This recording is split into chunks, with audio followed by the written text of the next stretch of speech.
Good afternoon, Fouché Way family. This is Patricia Fitzgerald, and I'm here at the Brandon Fouché Dog Rehabilitation Center in Los Angeles. And today we have a very special guest, Gary Cassera, who has come to visit Brandon. And Gary is a dog behaviorist who's from Northern California, and he came here to share some insights and ask some questions and explore a lot of the varieties of the ways we look at dog psychology, and we're looking to gain some insights from Gary and from Brandon. Welcome. Thank you. So Gary, can you tell us a little bit about yourself, your background, your qualifications, your passions, anything Sure. you'd like to share as an intro? Absolutely. Like Patricia said, my name is Gary Cassera. I lived in New Jersey for 32 years. I moved out to California 2 years ago. In New Jersey, I have a pack walk and dog walking business that's been in operation for 7 years now, and we do large group walks. We do a little bit of in-home pet care. We specialize in the dogs that need a little bit more attention, a little bit more help on the leash, not your average happy-go-lucky golden retriever. And those customers are very helpful, are very thankful that we are able to help them out. I've had customers that hadn't been on vacations in 5 years because were afraid their dog was going to bite somebody or whatever, and I had a lady cry in my arms, literally saying, "I can't believe I can go on vacation." And I remember her, so she's still a client to this day. But so I did that for many years, and I got involved with just saying, "Hey, I want to learn more. I want to get these two dogs together, or these two dogs together, or why is this happening or that happening?" So I did like everybody else does. I got online and started poking around, looking for books and videos and websites, and I was blessed to find a couple people that were at a point where they were in the growing phase themselves, but already had gone through a couple speed bumps on the learning pathway of dog training, and they showed me where I could save some time and who to learn certain tools from and different strategies for training. And I've spent probably the last 5 years traveling and being with some of the best dog trainers, behaviorists, animal, whatever you want to call them, just really intelligent, well thought out people. And I'm right now just trying to put the whole salad together to be what I really want to share with people. Great. We're so glad to have you here today, and thanks for sharing. Right. So Gary, I was wondering, you recently connected with Brandon, Mm-hmm. and what about Brandon and the Fouché Way piqued your interest, and what kind of insights are you looking to gain as you connect with Brandon? Sure. So like I said in the beginning, the first 5 years of my business, it was me in the woods with the dogs. I was hiking, very primal, people would say. I really enjoy just being with the dogs. And then I started to watch videos and getting more intrigued in how to manipulate behavior, and I started to get interested in little more formal things, retrieving and healing and play skills and some different things. So I started getting a little bit more involved there, and I feel like I've abandoned a little bit of where my heart is, which is in the woods with the dogs. So I've learned a lot about training and managing motivation and how to create precise behaviors and create good criteria. But I want to get back into a little bit more of what my dog's emotional state is as he is as a being, and not something that I've created through repetition of training or the possibilities of trainings or the environment he's in creating the arousal. So I've wanted to come to what I feel is a damn good expert. Right. So Gary, you touched upon an important piece, which is the emotional state of yourself, Mm-hmm. and then how the dogs pick up on that and their emotional state. And I know Brandon really has a great emphasis on that and has a lot of insights to share. So perhaps, Brandon, you can give us some of your expertise and insights on the emotional states necessary. You know, I'm happy to hear this. Anytime I hear someone that's talking like this, intelligently about a subject that is so controversial, it excites me, because it just lets me know that no matter how far we go, even in our personal life, the things that we do, we tend to come back to the simple thing, right? They always say go with your gut. We always come back to smelling the flowers, watching the sunset, or right? Mm-hmm. And that's exactly what I heard from what you just said. And I laughed because I remember in the beginning, a lot of people don't know this story about me, but it actually started in the Mojave Desert for me, living with the dogs and raising puppies and having them do just dog things and living from a concept of observation rather than interfering with the behaviors of dogs, and seeing that aggression was really the highest form of communication. You know, it's just dogs trying to communicate with each other through what we would consider to be aggressive behavior or dominant behavior, which today has, for some strange reason, become a bad word, right? We don't want to hear about discipline. We don't want to hear about domination. We don't want to hear about aggression. But when I was growing up, that's all I saw with the dogs. Now, if you grow up looking at that, and you start in the beginning and you end up on the end of it, in other words, you see the aggression, the dominance, the hierarchy, the sense of entitlement, and then on the other side you see dogs come together and be friends and live together, right? Then you don't see it as a bad word. Mm-hmm. You see it for what it is, right? And so when I hear this concept of positive and negative reinforcement, I say it's not positive or negative, it's nature, right? And so from that, I've developed this concept of relationship, which is more important, socialization, which is more important. I've seen animals socialize with creatures that you wouldn't think that they would, but they do it naturally, you know, without our interference. They do it not necessarily from the concept of predatory behavior, but from curiosity, you know? And so when we look at it like that, you say, wow, I've been looking at this thing wrong all my life, right? Until you grow up living in the woods with the dogs. And when I say grow up, I mean mentally, watching them.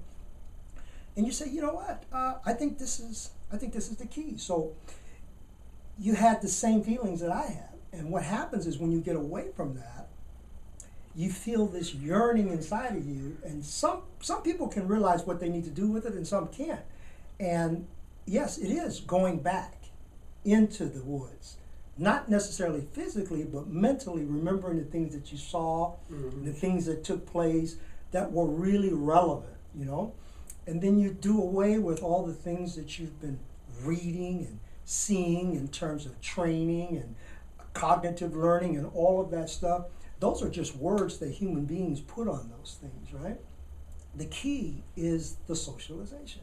It's funny you say, because one of my friends who's does only sport work. That's all he ever thinks about. I'm staying with him this week. Excuse me, let me ask you, when you say sport work, I want people to know. Sure. So there's many different sports that have been created to test different attributes in dogs, anywhere from, there's dock diving now that's testing the jumping of the dog and speed retrieving, and then there's protection sports which have an obedience component, a jumping component, some type of biting component. There's agility. There's a lot of ways. Okay. When I say sport work, things that we're trying to get the dog motivated. People might also say working type dogs. Okay. So I'm staying with him this week, and he was funny. He was watching me hike down the hill in Malibu, and I didn't have any leashes on my dogs, and they know to stay behind me when I do my certain cue. And he started laughing, and he said people would watch that and like think that that's a training. And he said that's relationship. I said I've never trained them ever to do that. Right. That's, if anything, if I started adding words to it, now I'm adding complication to it. You just stay behind me, and when you start to come in front of me, I do something that makes you want to stay behind me, which is whatever, look at you, space, something. Right. So it was interesting to me that it is a lot of the talking has actually got in the way, I think, of being able to be with the dog and my expectations or the things that that you say, hey, lay down. Well, maybe he wants to circle twice. His hip hurts. Exactly. Calm down. Like, slow down a little bit. So, Fantastic. so it was just interesting that you're saying that with the with the talking.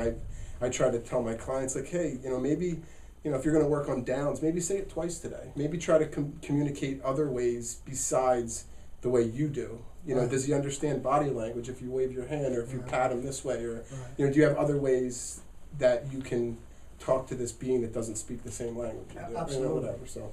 Wow, that's wonderful. I didn't expect that. That's great. This is the kind of thing that I'm talking about. I mean, we spend a lot of time talking in terms of positive reinforcement, which actually confuses the dog, because in nature, they don't reward for good behavior. There are no alphas handing out treats saying good girl, good boy. They only say what they don't like. And that means everything else they like, Mm-hmm. And so we actually, with training, we get this false sense of security that we are controlling a dog's behavior. And on one hand, it's correct, because we're teaching a dog to do something, but when we start to use it as a form of control, that's when we've lost it, right? Mm-hmm. Because training is really just forcing a dog to do something that they already know how to do. Because I never met a dog that didn't know how to sit or lie down or stay away from something. I mean, Yeah. they come here knowing how to do that. Yeah. So when we insert ourselves in that, we, like you said, begin to complicate things.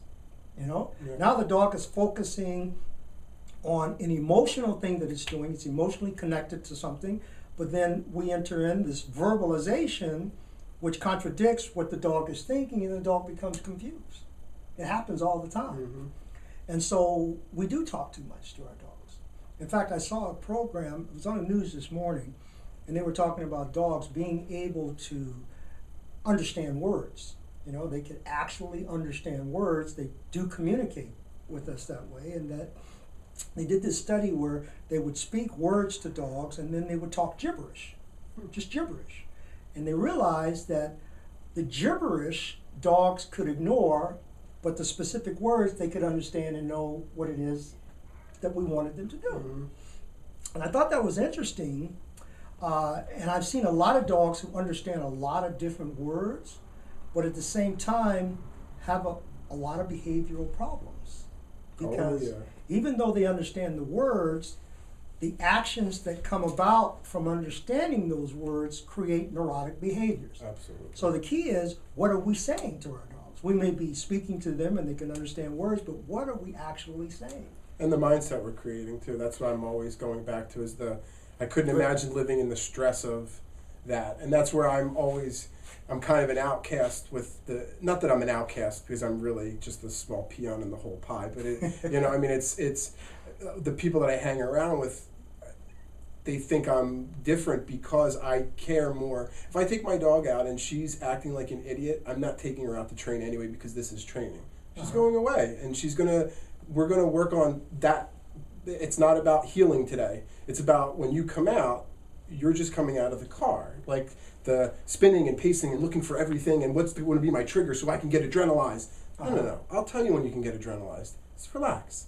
We're just going to walk over to the field. And the people that when I'm around, they look very, they're confused by that. And it's like, well, just tell her to lay down. And I'm like, yeah, I can train her. That's not a problem. I tell her to lay down, she'll lay down. It's not going to change how she feels about the environment, which is I'm laying down, but my mind is still ready to go do whatever it is that makes me, right now it's the value is out here. Instead of, for me, the value should always be with you and I. We're doing this together as a team, even if it doesn't look pretty. Right. We're gonna run the agility field and I'm gonna laugh and we're gonna clap and you get your toy and who cares? But that's kind of more where I'm coming back, where I enjoy the preciseness, I enjoy the training of it, but I'm really starting to understand the mindset that I want to live in, and why wouldn't I give that to somebody else? Beautiful. Like as Beautifully said. Another being, Beautifully said. I want to say something. That's fantastic.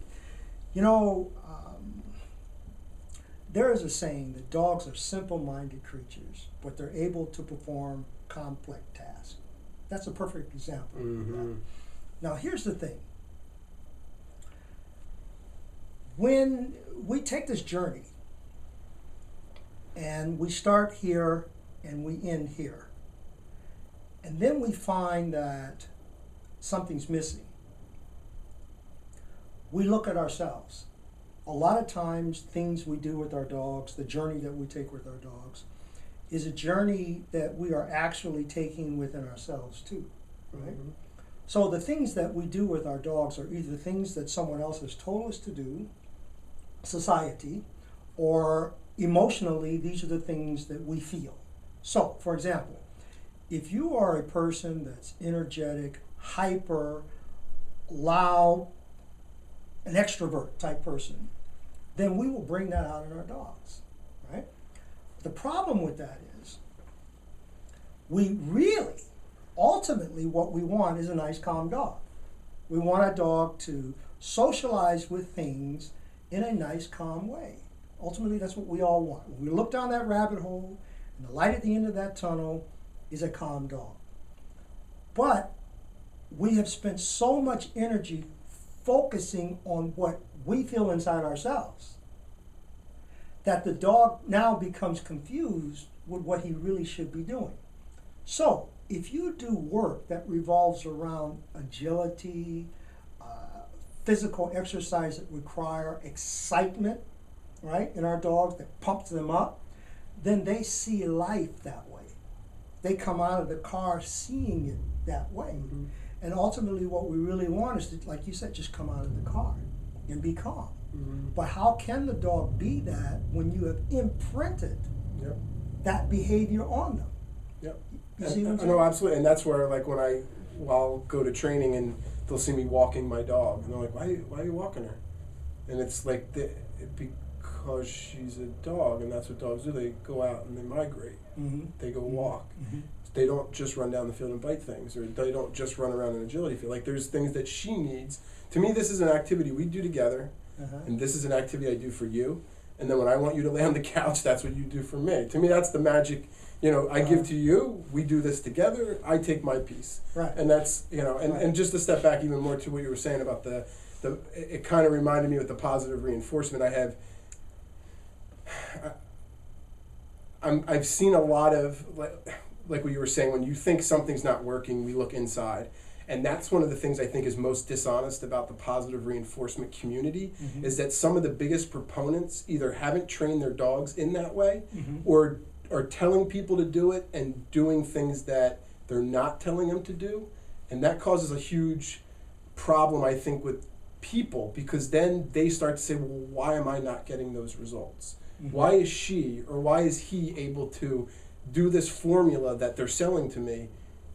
Why aren't I getting the results? Well, it's because they're not telling you that if the dog gets in front of them, they whack them. They're saying that they would hold the clicker for those kinds of things. So I like what you're saying with that self-evaluation. To me, I didn't think about it that way, but I see a lot of the people that come to me with that, they're on that journey of like, well, and they're almost embarrassed that they have to come to me because they're like, well, it didn't work that way. Mm. Well, that's okay. I mean, that's fine for the system. Did you find yourself in that position where you were the same way? Is that right? Yeah, I mean, for me, like, to go kind of back what you said, like, what I came to that problem is I have the dog that does come out of the car and is looking around. What do I do now? I have to try to balance that out with something if this is what I want. If I want a dog to play and do these things that are more arousing, I have to spend just as much energy showing them there's other parts of life that aren't that arousing. So I read this really good book that was by a Schützentrainer, which is a German protection sport, Schützen with an S-H-U-T-Z-H-U-N-D. And he talked about conditioning and arousal around certain tools. And it was very clear to me, when I would put my dog's harness on, she would have an elevated mindset. She'd start to look around, she'd get excited. This was a predictor of arousal for her. Mm-hmm. So what I started to do when I read the book was I started putting that on and then doing obedience. Mm-hmm. So she got aroused thinking we were going to do protection work, but I tricked her and we did obedience. And you know what? I got better obedience because that tool automatically classically conditioned arousal in her. Mm-hmm. So what I started to do now is I took a tool that meant nothing to her, a halty. And I put a halty on her, and I put the halty on and I massage her. And I calm her down. We take nice peaceful walks. And everything is about slow down with the halty. Mm-hmm. And that's where I'm at right now, where I'm trying to create that amount of balance and calmness that you're saying. I want to be able to look down the tunnel and say, I want to be able to take you to grandma's right now. and I want you to be totally at ease with all the commotion that's going on and realize none of that is anything to get aroused about.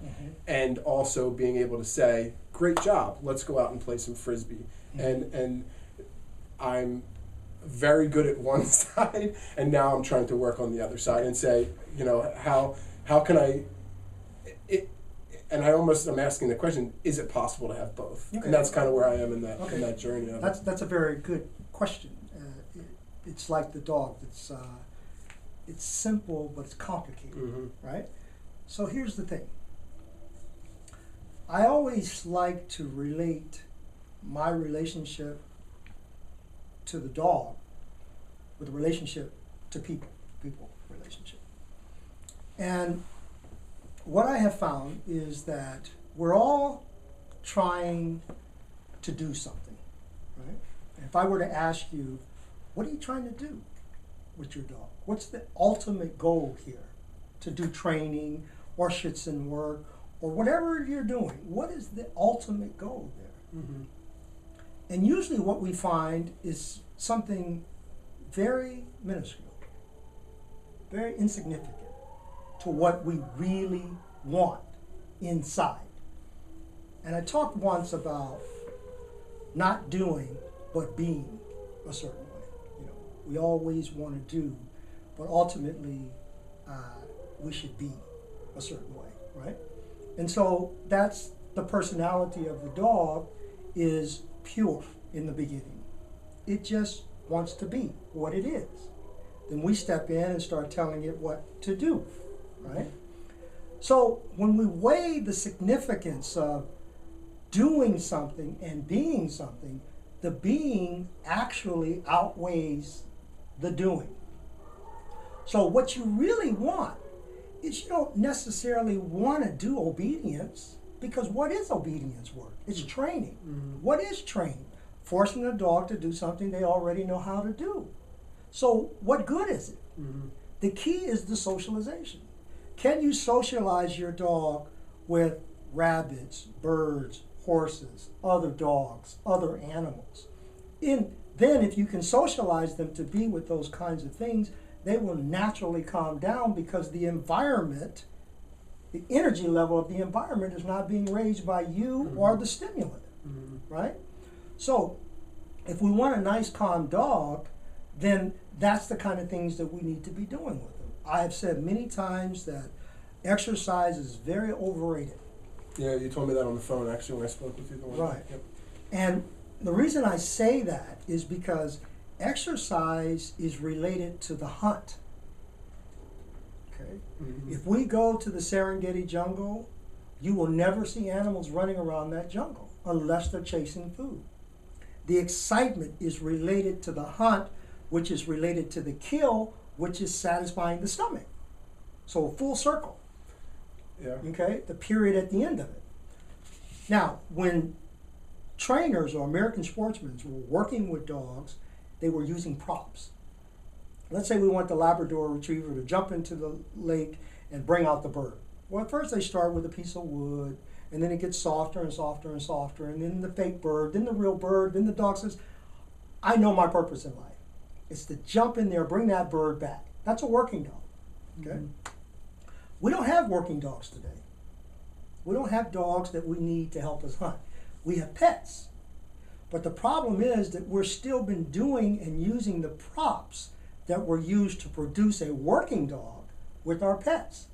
So we've been waking up this hormone, this predatory hormone with our dogs, with the excitement, with the agility, with the crazy, wild thinking and chasing things, and dogs are getting in trouble for that. That's why the shelters are filled with dogs, because they're so neurotic with this hyped up energy to grab a ball and shake it and kill it, or to chase a Frisbee or a stick or whatever it is that you're throwing. You wake up that hormone, right? That is not actually satisfying the stomach. So then that becomes a neurotic behavior. So now the dog says, well, how do I apply this to my life? Well, I'm going to chew up the electrical cords. I'm going to chew up the walls. I'm going to jump over fences. I'm going to do all the things that you taught me was happiness, this excitement. But it's not fulfilling my stomach. So it becomes this neurotic thing. So after a while, the person says, well, I can't control this dog. He's jumping the fence. He's chewing up my walls. He's scratching up my car. He's doing all these negative things. I got to get rid of this dog. I got to take him to the shelter. There's something wrong with him. So it's like a potter who makes a pot, and then he curses the pot after he's made it, and he says, I don't like that pot. Well, you made it. And that's what we've done with our dogs. Through raising the energy level up. When you know that that energy level is only designed for killing, we have to understand that our dog's food comes in a can, it comes in a bag. They don't need to kill to eat. It's laid out for them, right? So we don't need to wake up that hormone within the dog. Just as human beings, we have hormones inside of us that don't need to be woken up because it creates addictions and things like that, right? We become a different person because that hormone was woke up. And I think they lie dormant and they're there in the human being and they're there in the dog for specific reasons, but we're in a different time period in our life when we don't need to be doing certain things. We don't need those hormones in order to survive, right? And that's why people say, well, we've evolved and we want to do positive reinforcement and we think negative is this and that. And I agree with them. Dogs don't need to be aggressive. They don't need to kill, right? But if that's the case, why are the people that are doing positive reinforcement, why are we actually doing those things that bring that and wake up that hormone within the dog? Toys that have squeaks in them, right? That look like animals. Balls that we chase. When they chase, we wake up that prey drive. We do everything to bring out the very thing that we don't want in our dog, and then we blame the dog for it. Now, I want to be fair in saying this, though. Why is it that some dogs can play those games and be fine and other dogs can't? Well, you have alphas, betas, subordinates, and omegas. We have dogs that have different relationship with life that they've gone through in life. And so a dog that's an alpha or a beta is a dog that's going to perceive chasing something a little different than a subordinate dog. Whereas a subordinate dog may only go to be assertive and dominant but never aggressive. Where an alpha or a beta can go to that level, you see? And so certain people, you and I are human beings, but maybe I like to tease or be teased. You may not be a person that likes to be teased, you know? It may make you feel a certain way. So you're not going to be enjoying that, or you're going to perceive it a different way, right? That's the reason why some dogs can do it and some dogs can't. But regardless to whether some can and some can't, we have to look at why we're actually doing it with our dog. Is it for our dog or is it for the human being? Sometimes we think society says, well, we've made all these toys for dogs to do this and do that, and they're predators. And you know, there's a time now, we're in the year 2015 coming up next, and we have to be responsible for the things that we know, you know. We have to be able to say, yeah, you know, I am waking up that predatory side in my dog, you know. I am the one that's doing that. But why are you doing it? Simply because you can? What's the end result there? You know, we have to be responsible for the knowledge that we actually get. There's an old saying that if you had known better, you would have done better, you know. So my belief is that today the laws have changed, or maybe I should not say they've changed, they've become more enforceable with dogs. Because I think the laws have always been there, but now we don't have predators. We have pets, right? Animal law is different now. Things that your dog do can be considered to be aggressive, and you pay a heavy price for that. The dog pays a heavy price for that. Whereas years ago, it was just a natural thing. Dogs kill cats. You know, dogs chase things. If you jump over in my yard and my dog bites you, well, you shouldn't have been on my private property, right? So things have changed. Now, if you reach over a fence, your dog bites someone, you're responsible for that. If your dog goes and kills a cat and that cat was the neighbor's pet, you're responsible for that, right? So since the laws are more enforced now that make it more difficult for dogs to be what we created them to be, then we have to be more responsible with bringing out and doing those things that we were doing years ago that was okay, that now is not okay. You see? Mm-hmm. So we got to be responsible for that. And the people that are talking about positive reinforcement and they're against what they would consider negative reinforcement, I see them all the time waking up that hormone within the dog that's actually producing the very thing that they don't want. You see? And so they have to be responsible and say, yes, I'm teaching my dog to think with his mouth. Yes, I'm teaching him to chase something, right? Yes, this is not fulfilling his stomach. Yes, that makes sense that they chase things to kill, you know? But we don't want them to kill.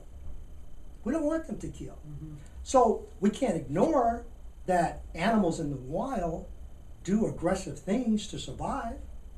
We can't ignore that. We can't ignore that alphas do discipline and domination.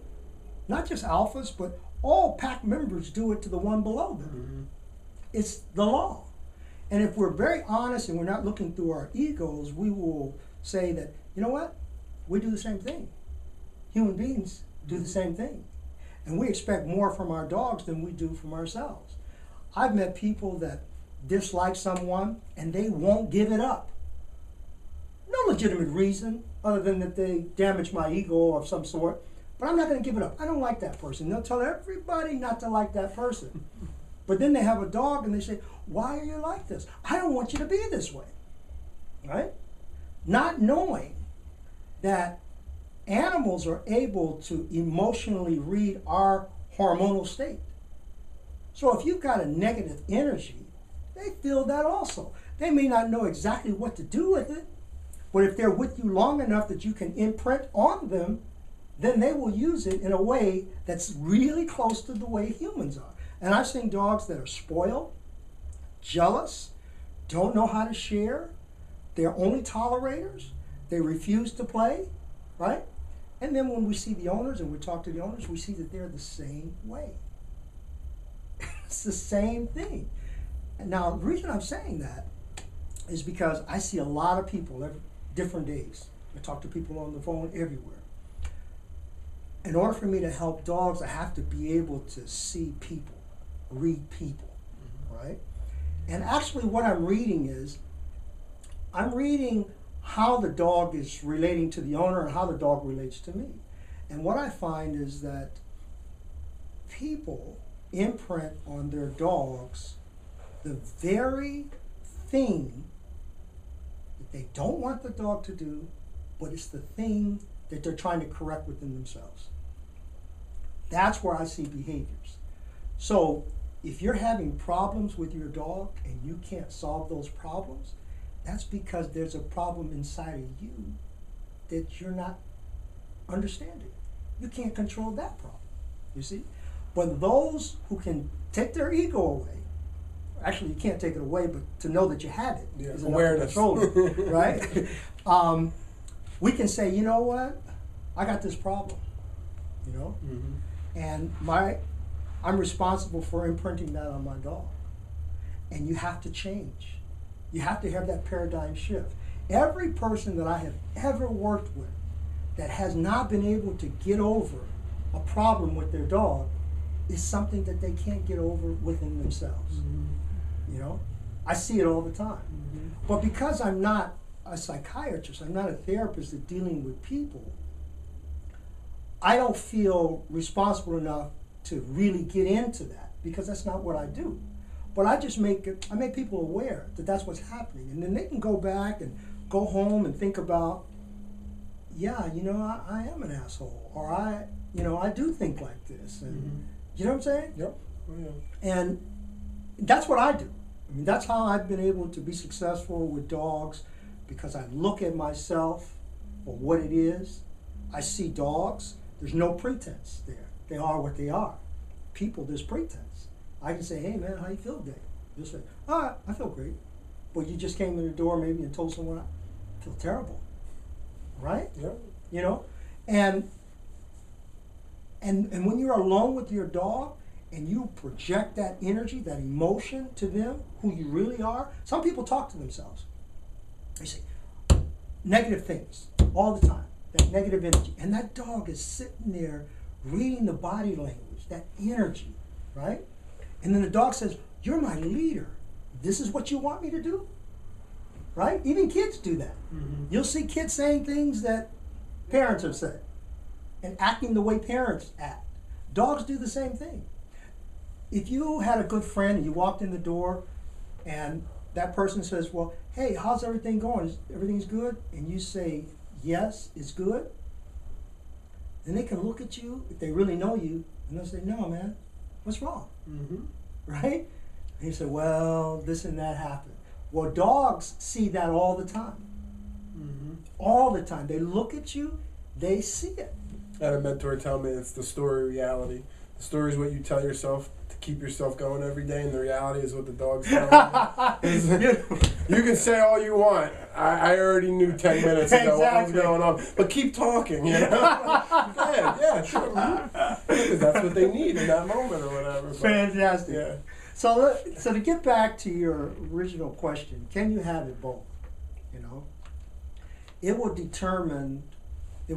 be determined on how well you have neurotically changed your dog. How much passion did you put into schützen work? How much passion did you put into insignificant training, just strategic things that you're having them do? How much of passion did you put into that, you know? Yeah, and the detail that you teach them that makes it even worse. Because now they're looking at your eyes and they go, "Did that mean something?" Right. Wait, like, "Oh wait, you just turned your head. Should I be over here?" I mean, it happened to me one time where I had taught my dog one behavior, and it was so long ago when he was a puppy, and I wasn't even thinking. And I went to teach him something new, and I went to kind of use the same gesture, and he turned crazy because my legs were closed, and he was trying to get between my legs, and I'm like, "What are you doing?" And it was something that I had put on a verbal command 10 months ago and not even thought about it again. But that gesture created neurotic in him because he knew he was right, but he wasn't doing it. It was almost like I robbed him of something. He was like, "Hey, dude, you're not being clear. No. This was on the agenda. You told me this is what it is, and you've actually given me food for it and toys and saying like, this is right." Exactly. And then when I tried to do it, it was this panic where you have to he had a flat collar on. I had to hold him by the collar for a second and go, "Breathe, relax, slow down." And then around much slower because he was so I was almost like in his way to blocking what he wanted, which was fun. And that's where I start to get to is I enjoy the obedience part where my dog can do what I ask him to regardless of what he thinks it is, but there's also this part of me that feels like I'm just this in-between alley that he gets what he wants. Where I tell him down and he downs because we have relationship and things, but it's also the training anticipating the reward and not and I don't want to, because I don't want to say I'm one of those people that's like food. I'm good at what I do, so I don't carry food all day. I've been very good at changing my reinforcement schedules and building relationship out of it, but I also know that once you've gone down that route and you've taught the dog those things, you are going to have to use food once in a while. There's something that the dog has to protect. If not, he loses hope. And what's the point of this? The hope is that I tell you lay down, then you're saying there's going to be something in it for me later. If I enjoy that part of it. I think it's fun. It's challenging and it's mental, but it's not. It's still from my end. It's the way I communicate verbally, not where I'm looking at him and his mom might go like this or something, and he where it's. I want to get more back, I think, to close my mouth with my dogs, if that Well, here's the deal. Maybe there's things within yourself that you feel you need structure with. Oh, yeah. Do you understand? And that's what I'm talking about. We imprint that on our dogs. Yep. Okay? And so our dogs become confused when they really just want to be. We keep telling them what to do. That's what I'm saying. Yeah. So if you want to become more balanced, then you have to find out, I always say that training is like a landscape garden. Everything is cut out so perfectly, looks good. We look back and we say that's beautiful, right? And then what I do is like a rainforest. You look at it and it looks chaotic. You see dogs everywhere, the energy flowing everywhere, and you say, "Wow, that's crazy, all of those dogs." But then, like the rainforest, when you look very closely, when you become still and look Yes. very closely at it, you see that everything is as it should be. Every weed is where it's supposed to be, and you look really close and you see the bugs and you see everything living harmoniously the way nature made it, right? Yep. That's being. That's being, Mm-hmm. right? And so you take yourself and you implant yourself in that moment of thinking, being still, right? And then you don't have to try to control energy, you're flowing with it. And in flowing with the energy, you're actually controlling it. That's a very difficult thing to do for most people. But just like with dogs, they're simple-minded creatures. They're able to produce complex things. That's what we have to be. We have to be very simple-minded, but to perform complex things. I'm not talking about something that's simple. It is complex, but it requires that you look within yourself. So let me tell you what I see. Mm-hmm. And this is my first day meeting you. Yeah. If you've got a dog that's doing what I heard you just say do, that I consider to be a neurotic dog. Mm-hmm. Okay. Now, on a scale of 1 to 10, a neurotic scale of 1 to 10, how much of this is genetic and how much of it is learned? Mm-hmm. So when we determine that the dog is a 2 or a 3 genetically, has a genetic predisposition to be hyper, right? That's normal. Is when we go in and try to connect to that and produce more of that, that's the learned part. Mm-hmm. So now on that scale of 1 to 10, when we finish, your dog comes out of the car, we see 10. But that's not who that dog really is. It's really a 2 or a 3. Mm-hmm. You see what I'm saying? Yep. So when I hear that, it tells me that that's the same struggle that's going on the inside of you. Mm-hmm. It's the same struggle. Mm-hmm. And in order to fix that, you have to stop that. Mm-hmm. You have to give it up. I don't play ball with my dog. I don't throw things. I don't roughhouse. Mm-hmm. I don't play tug of war. I don't play chase. I don't give them toys. I don't do any of those things.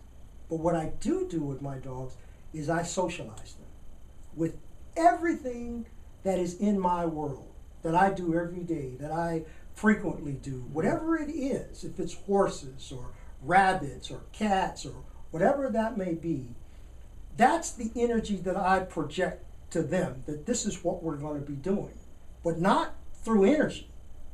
That's why I say exercise is very overrated, because we don't need to do that, right? I mean, we hunter-gatherers, we're different now. The way we go to our grocery store and we buy food, we don't have to, right? So it's a different mindset.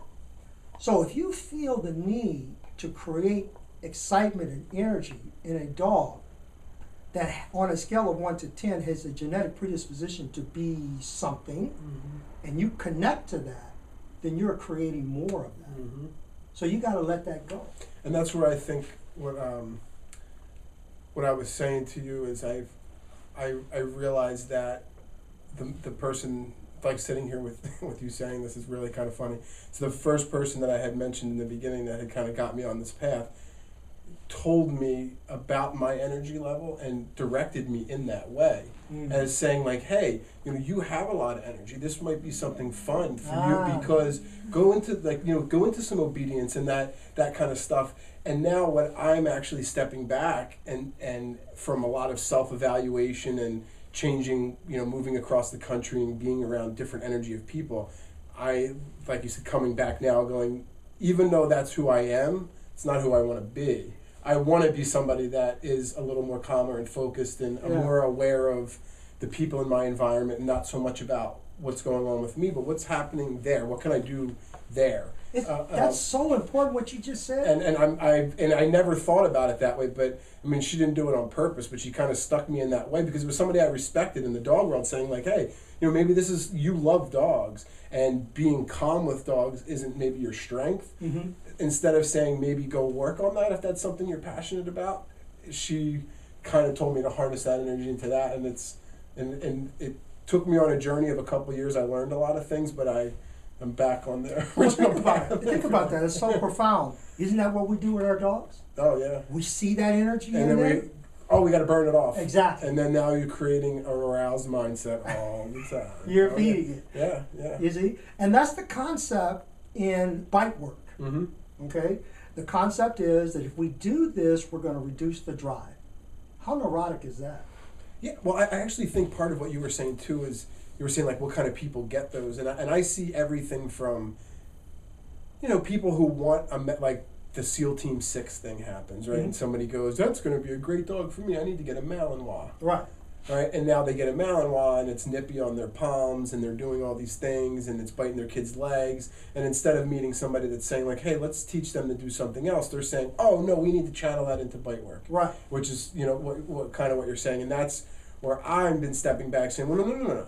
Let's teach them not to do that first, and then we have that relationship. Now, if you would like to bite this thing because that's something you enjoy, then do it." And that's kind of what I had said to you before was like, well, you had asked me the first question we talked on the phone was, well, what is Schutzen? And it was a loaded question. I didn't know you were a lawyer because you knew the answer already. But I was trying to explain it to you, and one of the things I talked about was genetic selection.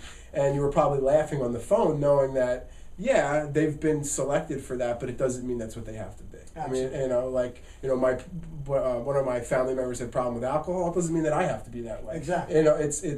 I saw and I could take changes and move the road, and that's kind of where I'm in a crossroads with a lot of things. I have a lot of knowledge in different parts, and I'm just trying to put that salad together of what's my perfect recipe starting at home with my dogs, Mm-hmm. and then what I can best share with people to get what they want and not lead them down the wrong path where it's, I have to get my dog, I had my last trainer told me I had to get up at 6 a.m. and play ball with him 20 minutes before I leave for work, Mm-hmm. instead of something else that wasn't so arousing, and that's where I'm starting to see what we were talking about is it's not about running around for 45 minutes, it's bursts. They're like tennis players where they're running for, a minute or two to chase something, and if it doesn't work out, well then I'm going to go back and save my energy for later.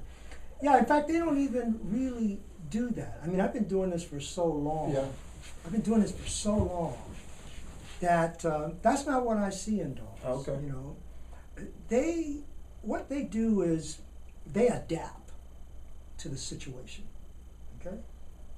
It's just like animals that when you're in an area and the space has been taken up because there's so many of them, and they begin to destroy each other because there's not enough space. Mm-hmm. They adapt. Okay? And in adapting, they do it in a peaceful way. They just go. Like when animals migrate, they just feel it and they do it. So when we're trying to get them to do certain things to burn off energy, we're going back to this again, then you're creating more energy, more of that same mindset. Mm-hmm.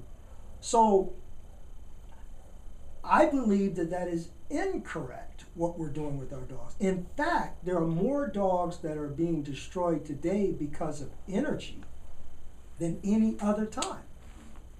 Energy leading to destructive behavior because of the physical things that we're doing with our dogs. The bite work or biting anything, right? I mean, I have a mouth. I don't go around biting things, right? It's used for food, for opening things, that sort of thing. Same way with our dogs. But if you got them chasing and grabbing and shaking things and somehow you're thinking that that's satisfying that dog, most people, I've had one gentleman told me, he says, my dog enjoys killing things. He's a predator. That's what they do. Well, serial killers enjoy what they do too. Doesn't make it right. Mm-hmm. Is not necessary. We have pets today. We don't have working dogs. If you live on a property where you need working dogs, then yes, I understand you having them. Mm-hmm. But there are people that are living in the city, living in apartments, communities where there are kids, and they are waking up this in their dog. And this is where I come in and say, hey, this is wrong. You shouldn't be doing this. The dog is going to pay that price for you not understanding the way nature intended dogs to process information. People that have dogs, they treat them like babies, and then when they have a baby, they push the dog away, or the dog becomes jealous of the baby, and then they blame the dog for not understanding what the human actually wanted. Oh, I didn't mean for you to learn that, but now that you have, I got to get rid of you. I don't think that's fair. That's why I'm for those dogs that are aggressive. I feel that I'm there to save them, to let people understand that it's not the dog's fault the way he is. Ultimately, he's going to pay for it, but you created that within your dog because you didn't have the right knowledge, you know? And that's where I come in. So I'm going to ask you something. Yeah. With everything that you've been doing, how successful are you with being able to help people with their problems? I just started to feel a little more confident in not my amount of knowledge that I could give to people, but practical step-by-step information I could give to them. So if they were saying, this is my problem was I had too many tools. So I could say, oh, we'll use some food here, or this is a place where I would do this, or and now I'm coming to a place where I'm trying to put all that together, and I know more than the average dog person, obviously, so I can help. I have really good dogs, so I have the ability to do this in my daily life. But I think it's not only seeing it, like you said, from the human perspective, but understanding what the dog's telling you and what they need. It's still a challenge. Like I'm still walking in and saying, like, I think this is what it is, instead of, okay, and it only comes with time, but this is what it is. You know, I've seen this before. Mm-hmm. People like you create dogs like this, and it's not, you know, where I'm still getting, like, first couple times where you hear something on the phone and you kind of expect something, you get there and it's, I didn't think about it. If the wife was doing this, then yeah, that's going to cause this. And so I feel like I'm very helpful, and but I'm trying to find the best way for me to get to the people I want to work with, my ideal client. And I'm going to say, I don't know if that kind of answers your question, it does, I mean, but you do know more than the average person, and you know more than the professional person. Mm-hmm. I'm telling you that now. Thank you. You are going in the right direction. But what we got to work on is that you have to stop giving them too many tools. Yeah. Okay? Because they become obstacles for the dog. Dogs are expert at figuring out obstacles. You do this, so I do that. This is the way they think. You did this to me. That made me feel this way. Therefore, I'm going to do that. Mm-hmm. They don't say, oh, you did this to me because, do you understand? Yep. It's the feeling. So we have to be careful with what we're telling people to do. Treats for this, treats for that. The only time that you would use treats is for searching. I'm telling, for me, is for teaching them how to find something, your keys or something like that, or teaching them a trick. Rollover, high five, things like that, right? But for control, no. They're begging you. They want that treat. They're in a subordinate state of mind. That's how they learned it. They learned it in a subordinate state of mind. Roll over, I get the treat. That's submissive, subordinate state of mind. When a dog is in a dominant, aggressive state of mind, and you try to use that thing that you used when you taught him in a subordinate state of mind, doesn't work. That's why when you tell him to stay and he's aggressive and there's something that he wants to get, he breaks that stay. You don't have power anymore, and he's learned the behavior. He learned not only were you weak because you couldn't control him, but what you were telling him to do was insignificant. And actually, you were actually rewarding that thing because you created more energy when you put them in the stay. Stay creates energy if it's not done where a dog is fearful or apprehensive of something. If you teach stay in a positive way, you give them a treat to stay, then you are rewarding that negative thing that you really don't want. That's the problem with it. Look, I know that animals in the wild stay for one reason. They are afraid or apprehensive. Try to catch a dog that's in the street that doesn't want to be caught. He's going to stay away from you. Mm-hmm. That's what stay means to them. Okay? Nature tells a dog to lie down for one reason, to rest. We may have 1,000 reasons. Oh, lie down, stay, I'm going to go over here and get this and do that, and I'm going to bring this dog in, and we say, wow, he's smart because he can stay. A social dog can go wherever you want them to go, and they will be social. Do you understand? Mm-hmm. That's where I would like to see. You're a perfect person that I would like to see you get there, right? Where we do away with all the tricks. Or you can use the tricks, but don't use it as far as control. Yep. The control should come from socialization. When something is social, then it doesn't act neurotic. It acts social, Mm-hmm. right? So if you're going to go and empty the trash, you don't have to tell your dog to stay and go empty the trash. Because if I ask you, why did you do that? You'll say, because I'm training him. And I'll say, we're training him to do what? Training him to stay. Why? And then you get lost. Why do I want him to stay? Wow.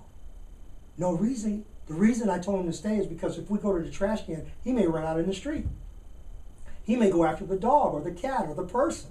That's the reason why I made him stay. So that's called learned helplessness, because what the dog is learning is not helping him to deal with your fear, which is the dog, the cat, the person, right? So if you can teach the dog to go to the trash can without running across the street or going after the person or the dog, then you're socializing the dog with your fears, right? Mm-hmm. And that's why positive reinforcement can be positively reinforcing negative behaviors. That's why we don't need it. That's great. People want to train. I mean, that's fine. If you don't have a problem with your dog, it is not revolved around aggression, then go ahead. If that's your sport, if that's what you want to do. But when you're dealing with aggression, which I see today, there are more dogs dying than ever before, with more trainers that are out here today. There are more trainers today, Mm-hmm. that are out here, and dogs are still dying. Shelters are overloaded with dogs. People are giving them up, right? Because they're not getting truthful information. They're getting accurate information, but it's not really truthful. That's where you're stuck. Mm-hmm. That's where you're stuck. I see a person, and correct me if I'm wrong, I see a person that's trying to fix themselves. You don't get to want to fix dogs Mm-hmm. like that if you're not trying to right yourself. Oh, absolutely. I mean, that, to me, the fairness in everything that I've learned from my dogs is because they've taught me. I mean, I've had, if we're going to get super personal, I mean, the first dog I got was from my father who passed away, and Mm-hmm. he created a monster of a dog. But Mhm. many people, I mean, he's in the van right now, and I wasn't a dog trainer. I didn't Mhm. know what to do. Mhm. And I did things that I would never want anybody to do just because I was frustrated. Mm. Push them, whatever. Like, Mhm. stop barking at the door, grab them. Mhm. And then I realized at one point where this is not solving the problem. I mean, this is, part of it was watching some TV shows and different things and realizing, if somebody told me to do something angry, it might make me do it, but it's not going to, make me do it, Mhm. want to be doing it. It's like I'm doing it because, like you said, I'm either, whatever. So I'm trying to, definitely with him, I've learned a lot about staying expectations and understanding of thing is going to be what he's going to do. Mhm. He's already had a lot that came in when I'm here, but I don't have to feed into that when he does something. Just because he does something doesn't mean I have to be emotionally changed by it. Mhm. And actually, if the more I emotionally change by his reaction, I can't help him now. Exactly. So I'm on his level. So I've learned a lot through him, and then I've just been trying to learn everything about the dog world. Like, I've been doing a lot of grooming lately with my Shih Tzu. I mean, I enjoy it all, and right now I'm, like I keep saying, I'm trying to, there's some things in my own life I with my dogs that I want to be a little bit more relaxing about. But ultimately, it's about helping. If you're gonna be a dog trainer, you gotta help other people. Right. So in the end, let me tell you how I kind of do things. Mm-hmm. I don't focus on what I don't want the dog to do. Mm-hmm. I only focus on the end result of what I want them to do. That's the only thing I focus on. What I want him to do, where I want to be with him. What does this person need from this dog? And when you focus on that, that's the energy that you get. And that dog picks up on that. That's why you can take a dog and get them to do this or that and give him back to the owner, and it doesn't work for them. Mm-hmm. Haven't you found that? Oh, absolutely. Okay, because you know what you want from the dog. But when you're trying to fix something that the owner doesn't want, and you focus on what the dog is doing that's wrong, oh, I don't want him to do that, I don't want him to do that, then you're going down the wrong path. You understand what I'm saying? Yep. So you only can focus on what you want from them. That's what I do all the time. Okay, I don't want you to go after other dogs. So I'm going to take you to those dogs. But I'm going to control the whole situation, you know? I'm going to introduce you and socialize you in a way that your hormones are working properly. I'm not going to restrict you so that your hormones are out of whack. Mm-hmm. Like you said, oh, I put the harness on him and he did this or he did that. Yep. We put the leash on him, we're going to go and see another dog. And if I see aggression, I'm going to pull back. If you watch my videos, you'll see sometimes I'm videoing from the other side of the fence. Okay, and that dog is just there. Hormones are working properly. No human interference going on. Yeah, there may sometimes be some aggressive behavior going down, but that's all part of it. You see what I'm saying? And if you understand that discipline, domination, aggression, and all of that is just part of it, and you're not looking at it as a negative thing. Remember, if you focus on that negative thing, that's what you're going to get. Like anything in life. Right. If you say this is negative reinforcement, and I don't want to do negative reinforcement and anything related to negative reinforcement, then you're producing that. That's why you can't be successful with the dog. But if you focus on what you want from him, I want you to be social with other dogs, I want to put you with other dogs, then that's what you're going to get. And that's why every dog I bring in here, I'm able to put him or her with other dogs, because that's what I focus on. Do you understand? Mm-hmm. So in order to do that, the essence of what I'm saying is, that's what you have to do with you. Right? Mm-hmm. Only focus on what you want that's going to be good for you and your dog, or good for you and that client. You get it? Oh, yeah. Yep. You can't think about your shortcomings. Okay? You can't. You can't fight that thing that's in you. Mm-hmm. Okay? Yep. You have to let it go. You have to be. This is who I am, but that's who I'm going to be. That's how I do it. Mm-hmm. So that's my advice I appreciate that to you. tremendously. That's my advice. Thank you. You're welcome. Well, guys, that was a very profound and enlightening discussion. Yeah. Can't wait to share it with the Fouché Way community and Gary's community. Gary, could you tell us your website so we can share that with our Fouché Sure. Way family? Sure. My website is balanceddogsllc.com. 2 D's in the middle, balanced ED, and then dogs, DOGS, LLC.com. I like that. Great, we'll put that on our website. Thank you. We can't wait to hear part 2. This was so interesting, and Gary's equipped with some knowledge and some insights, and you'll keep in touch with Brandon, I'm sure, and This is give us great. feedback. Follow us on the Facebook page, Fouché Way Facebook page. Fouché Way Facebook page, and keep in touch. Yeah. You know, I want to say one last thing. You know, people. I guess it's actually necessary. I mean, I went through the same thing. I see what you're going through. That we have to make that circle, you know. And so, in making that circle, we have to keep an open mind. You know, that's the only way. Yeah. Because closed minds block you from making that transition. Mm-hmm. And I'm so excited to have this conversation with you, because I see what you're seeing. I've seen what you're seeing, you know, And I respect that. That's what whenever I look for people that I want to share knowledge with, I'm looking for people that have seen things, because I haven't. Wisdom only comes from one way, time. That's it. And I appreciate everything. Thank you very much for having me down. Good. Awesome. Thanks for a great interview. Yeah.